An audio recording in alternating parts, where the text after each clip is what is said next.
So welcome to our seminar on immunity. I'm Hannah, the acupuncturist in Orleans, and in a little bit you're going to be meeting Martin, the acupuncturist downtown. So we're here to talk a little bit, like I said, about immunity. So some of you are familiar with Oaktree Body, which is a program that was designed to keep people active, eating well, and part of being well is making sure your immune system is as strong as it can be. So we're going to be going through a couple things tonight. So we're going to be looking at the science of immunity, a little bit of a Western perspective, but also how that relates in terms of Chinese medicine. We're going to be looking at colds and flus, which many of you are very familiar with and hopefully will not be catching too many of this season. And we're going to be talking about how to actually warm up. As acupuncturists, our biggest victory is making sure that our patients aren't getting sick to begin with. But part of that is giving people an idea of how to protect themselves. Something as simple as going outside and into the cold and the wind can actually harm our immune system. So we need to make sure that people are aware of how to actually build themselves up and protect against those. So, have you ever planned a trip, you're really excited, you're getting on the plane, you're like looking for your seat, and all of a sudden, this is your neighbor. This is who you're sitting next to, and you're thinking, great, I'm gonna get sick. Or you walk into an elevator and like somebody's sneezing, and the next day you're like, oh, it's because I was like in that elevator with that person who was sneezing. The truth is that you have germs and viruses and bacteria all over you, whether you're on the plane, in the elevator, at all times. People often say, oh, because I was around kids, I got sick.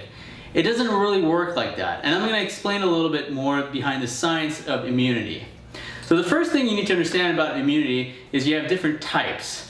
And I'll talk first about your innate immunity. So we got innate and adaptive. Innate immunity is what you innately have. And your first line of defense is really like a barrier. And your body does a great job because it's created for one, your skin. Your skin is probably one of the best barrier you have. It prevents from anything from coming in. As long as you don't have too many cuts, there's no entry points, typically you should be fine with that. You also have mucus lining. So you have mucus in your nose that helps you as you're breathing in air, the mucus will catch all the bacteria. You have your saliva and your tears that has enzyme that can help with that. Your stomach has tons of acid that will break down some of those bacteria. Your lungs, your lungs is another great area where a lot of the bacteria will get caught before it really starts to invade your body. So we have our first line of defense, and the first line of defense, it's very quick. Innate immunity is really about just whatever comes in, we attack it. It's not very smart, not necessarily the smartest type of immunity, but it is quick and it's effective in some ways. We have things like, just to give you some names, we have phagocytes, which are things like neutrophils and macrophages, and basically these are like Pac-Mans inside of your body that they go and they just eat. And they're not always eating the best things, but they're just eating bacteria and viruses. And they can't eat necessarily everything, but they'll just eat around and they're scanning and moving throughout their body and looking for what could be a pathogen, something bad for you. You have also NKCs. Those are called non-killer cells. So non-killer cells, they act like, they go around and super cool, they scan cells, really what they're doing, and they're scanning if you have this protein called MHC1. Every good cell should have MHC1, so a bad cell wouldn't have it. So if an NKC cell finds that you don't have MHC1, then it'll say, all right, let's destroy this one. You also have mast cells. Mast cells are designed to really to go around throughout the body, and they look for things that are bad. And if they notice something that's an invasion, they will release histamines. You've probably heard of histamines related to allergies. And histamines will be released, and then all of a sudden it'll tell your body, send lots of blood in that area. It'll create an inflammatory response. Your body might get a little bit red, might get a little bit more warm, you might start sneezing. Those are all histamine responses. And then if that's not enough, your body will create a fever. And the fever is really just there to help you. If you ever start noticing, like, I have a fever, that's a bad thing, that's your body that's trying to heal itself and to correct it. So don't be too alarmed by that. That's the sign that your body's doing what it's supposed to do. Okay, so we talked about the innate immunity, and that's really like the first step. But when that doesn't work, we have a more robust, more like stronger system that can go and attack that, and that's called the adaptive immunity. And the adaptive immunity, it's there in the name. It adapts throughout time. It's not something that you're born with. It's something that you have, and basically it's the immunity that is learning as it is being exposed to more toxins, more pathogens.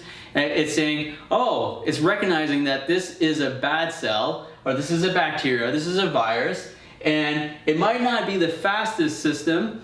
It could take maybe up to 6 days before it starts to really start attacking something, but it's very strong, and it's also very specific. It has a memory. So your adaptive immunity has this memory, and it recognizes. So if something comes in, there's information that's going to get collected, and it's going to be saved. So for the next time, whenever that virus comes in, it'll know how to kill it and how to attack it, so that your body doesn't have all these horrible symptoms. So that's really, and you have your antibodies. Your antibodies, that's really where these are your big strong soldier. This is where it comes in with the adaptive. So those are really your two main, systems when it comes to immunity, to keep it in a very simplistic way. Now, I'm not a science guy, even though I do have a bit of a science background. I'm an acupuncturist. I do traditional Chinese medicine. So I want to give you a bit of the understanding about traditional Chinese medicine related to the immunity. For one, in Chinese medicine, the immunity, we call it Wei Qi. And it acts a lot like the same, it's not to say that in Chinese medicine there's a whole much more complicated, or it's completely different, and Chinese medicine has it figured out and Western medicine does not. That's not what I'm trying to imply. What I'm trying to imply is just that it's maybe viewed a little bit differently. If you really think about it, it's almost identical, but the language is a little bit different. But in Chinese medicine, we call it Wei Qi. And Wei Qi, it's meant to circulate throughout your surface, throughout your skin, and it acts as your defense mechanism, just like your immune system does, just like how we talk the skin as your #1 barrier, like that for the innate immunity. And Wei Qi is there to help you protect against what's called pathogens. Pathogens is whatever's bad that could potentially come into your body. So in Chinese medicine, some of the pathogens that we often refer to would be like, especially related to the immunity, we might say something like there's a cold pathogen coming in, or there's like a wind pathogen coming in. And Hannah will get into more of that later on, but basically you have these, what I like about Chinese medicine is that it takes in consideration of also the environment. And that's one of the big differences, that Chinese medicine has an understanding that if you're outside in the cold for a long period of time, that makes your system a lot weaker. When you're out in the cold, you feel tired. With time, like that's depleting your system, and it's making your Wei Qi weaker. And if the Wei Qi if your defense system gets weaker, that's where all of a sudden more pathogen, more viruses will come in. And typically the first area that will start to get attacked will be your respiratory system, so like your lungs. Because that's really like one of the first main hole, that's the first main entry point. So when you start, and part of what I want to do is I want to give you some indications of what happens, so you start having some awareness where, hey, there's something going on, I might want to pay attention to this. If all of a sudden your Wei Qi is weak, most likely you will feel probably a bit of stiffness in your neck. You might feel like your shoulders are getting kind of achy. You might get a bit of a headache. A lot of times it's going to start off maybe in the neck region or in the upper back region, and will move up to the head. You might notice that your throat, you're like, you're having to tickle yourself. You're having to like, you're just like, you feel like there's something going on there. And oftentimes it'll be associated where there's a bit of fatigue and there's a bit of cold sensation. You feel like you're trembling a little bit, or you're like, you need to put on a bit more blankets than usual. Those are some of the first main signs that we look at when somebody's starting to notice that their immune system is getting low and attacked. So let me tell you more about the Wei Qi.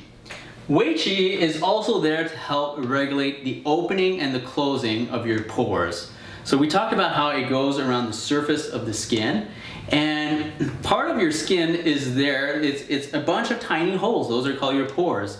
And they either allow things in or out through sweating, and the Wei Qi is involved in that. So if you don't sweat much, that's not necessarily a healthy thing. You have to sweat so things can come out. And if you sweat too much, then it means maybe your pores are too open, and that's not a good thing either.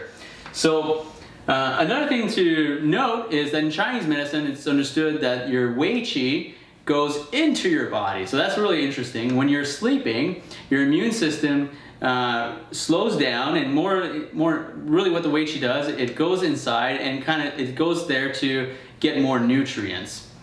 And so that's why maybe when you're sleeping, that's where you could be a little bit more vulnerable to getting sick. So that's why it's important to protect yourself while you're sleeping. So many people, when they wake up, they start waking up with a cold. They don't realize that the window was fully open, that they were exposing themselves to some wind, exposing themselves to a cold environment, and their defense mechanism was going inside the body to get more nutrients.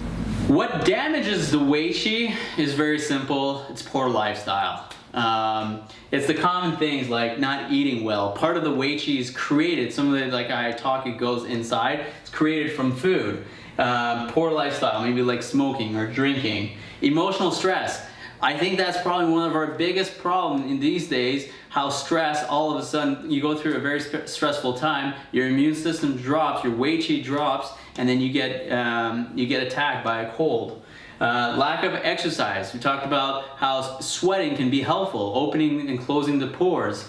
Lack of fresh air. It's important to get fresh air because your lungs are associated with it. Lack of sleep. Sleep is a way that we regenerate, and being overworked. So this is basically just all about related to lifestyle, not being in balance, abusing yourself by doing too many of one things, and that's really what damages your immune system. So Martin just talked to us about the immunity. So I'm going to now give you some solutions on how you can actually protect yourself. So many times when you were heading outside as a little kid, your mom told you, wear a hat, you're going to catch a cold. And that's true. So there's different areas of the body that are more susceptible to certain environmental factors. So for one, wearing a hat, making sure that the heat stays in your body. But so many people don't remember to protect their neck as well. So people go out, they have their hat on, they have a jacket, but then their neck is exposed, and cold and wind will actually find your neck and find little ways to get in. And that's when you'll get sick. Martin already talked a little bit about feeling even tense in your neck, some shoulder tightness, and feeling chilled. That's the wind starting to invade. So wearing a scarf, this person's perfectly protected. Do you think that person's gonna get a cold? Probably not. They might overheat, but they're protected. So making sure when you go out, you wear something with a high collar or a scarf. It doesn't have to be thick even, just something to protect yourself from the wind that could invade. Joints as well. People will often talk about when it's cold, their joints will hurt.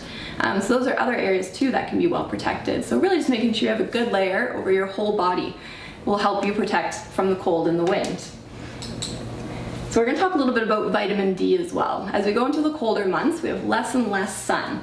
And that means, for one, we're not warming our bodies physically, but we're also lacking vitamin D. So vitamin D is very important. It's one of the only vitamins that is also a hormone, but it's important for immune system and for brain development. So whenever we don't have a lot of vitamin D, different things will happen. For one, our immune system will be a little bit weaker. And then some people have probably also heard of SAD, or seasonal affective disorder. So vitamin D has a lot of roles in the body, but if we're not getting enough of that vitamin D to help boost our immune system, then we're also going to start seeing people who are weaker, they're maybe not as happy, and then that just creates a vicious cycle of people wanting to stay inside and not actually enjoy the winter. So cupping is one technique that we can use in Chinese medicine. So what we do is we put fire into the cup, which burns out the oxygen, and we then apply it to the skin. We'll often use this on the back. If people come down with a cold, oftentimes they're coughing a lot, they have a lot of phlegm or mucus that's lodged into their lungs, and we can move the cups around to help break that up. We use the fire, which is very warming. So we're going to be talking a little bit about the importance of warming in a bit, but the fire is actually an important part of the cupping. There's some different techniques that use suction cups, but usually if you're coming in with a cold, you're definitely going to be seeing the fire. Cupping is a great technique that can be used for kids as well. Kids come down with colds, and oftentimes they don't necessarily want acupuncture. They're maybe a little bit nervous of needles. But cupping can be used without needles to help break up that stagnation and help improve circulation, make sure that their immune system gives a little bit of a boost and they can fight off that cold.